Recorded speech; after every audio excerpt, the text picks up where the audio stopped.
Saudi अरब में सालों से कफाला सिस्टम चल रहा था, जिसे सऊदी सरकार ने अब खत्म कर दिया है, जिससे उन लोगों को बड़ी राहत मिली है जो प्रवासित मजदूर थे, यानी कि माइग्रेटेड वर्कर, जो अपने देश को छोड़कर सऊदी में काम करने तो जाते थे लेकिन अपनी मर्जी से कुछ नहीं कर पाते, क्योंकि उनके डॉक्यूमेंट्स और पूरा कंट्रोल सऊदी में वो कंपनियां ले लेती थी जहां वो काम करने अपने देश से दूर आते थे। कफाला सिस्टम को अक्सर गुलामी की जंजीर के तौर पर देखा गया है। ये एक लेबर स्कॉलरशिप सिस्टम था जो लाखों विदेशी मजदूरों के जीवन और अधिकारों पर नियंत्रण रखता था।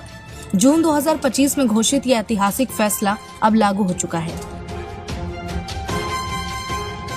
ये कदम प्रवासी मजदूरों के कल्याण और श्रमिक अधिकारों को मजबूती देने की दिशा में एक बड़ा सुधार माना जा रहा है। इस सुधार में लगभग 1.3 करोड़ विदेशी मजदूरों को फायदा होने की उम्मीद है, जिनमें से अधिकतर दक्षिण और दक्षिण पूर्व एशियाई देशों से हैं।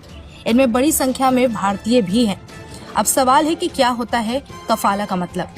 कफाला शब्द अरबी भाषा से आया है, जिसका मतलब होता है स्पॉन्सरशिप। ये प्रणाली खाड़ी देशों की कार्य संस्कृति का हिस्सा रही है। इसके तहत कोई भी विदेशी व्यक्ति तभी काम कर सकता है जब किसी स्थानीय एम्प्लॉयर के जरिए उसे स्पॉन्सर किया जाए। नियोक्ता को अपने कर्मचारियों पर लगभग पूरी तरह से कंट्रोल होता था। कर्मचारी अपने नियोक्ता की इजाजत के बगैर ना तो नौकरी बदल सकते थे, ना देश छोड़ सकते थे और ना ही कानूनी मदद ले सकते थे।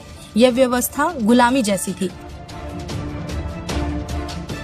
1950 के दशक से चला आ रहा ये सिस्टम सऊदी अरब के अलावा कतर, कुवैत और जॉर्डन जैसे देशों में भी लागू था। शुरू में इसे तेल समृद्ध खाड़ी देशों में सस्ती विदेशी मजदूरी की उपलब्धता सुनिश्चित करने के लिए बनाया गया। हर विदेशी कर्मचारी को एक स्थानीय व्यक्ति, जिसे कफील कहा जाता था, उससे जोड़ा जाता था, जिसके पास उनके निवास, रोजगार और कानूनी स्थिति पर अधिकार होता था।